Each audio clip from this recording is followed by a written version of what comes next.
Hi Dude, இன்னைக்கு 1/2 kg white forest order தான் வந்திருக்கு. ஸோ அதுக்கு நம்ம base sponge, choco chips, whipping cream, sugar syrup எல்லாம் ரெடியாக வச்சுருக்கோம். நெக்ஸ்ட் நம்ம பேஸ் ஸ்பாஞ்ச் வச்சுட்டு சுகர் சிரப் அதுக்கு மேலே அப்ளை பண்ணிவிட்டு நெக்ஸ்ட் நம்ம இந்த விப்பிங் க்ரீமை அழகாக அப்படியே அப்ளை பண்ணிவிட்டு நெக்ஸ்ட் நம்ம சாக்கோ சிப்ஸ் பரபரன்னு தூவிட்டு சாக்கோ சிப்ஸ் இருந்தால் தான் நடுவில் நல்லா க்ரன்ச் ஃப்ளேவர் வரும். அடுத்த லேயரில் நம்ம செரி க்ரஷ் ஆட் பண்ணுறோம். செரி க்ரஷ் அந்த ஒயிட் ஃபாரஸ்ட்க்கு ஒரு ரிச் ஃப்ளேவர் தரும். அதுக்காக அந்த ஆட் பண்ணிக்கணும்.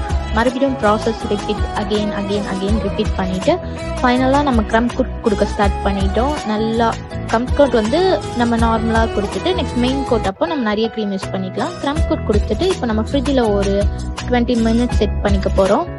நெக்ஸ்ட் வேர்டிங்ஸ்லாம் நிறையா போட்டு அப்புறம் வேர்டிங்ஸ் அவங்க ஃபாண்டன்ட்டில் வேணான்னு சொன்னனால சாக்லேட்டில் கொஞ்சம் ஹைலைட்டாக தெரிகிற மாதிரி இருக்கணும்னு சொன்னனால நான் சாக்லேட்டில் எழுதிட்டேன்.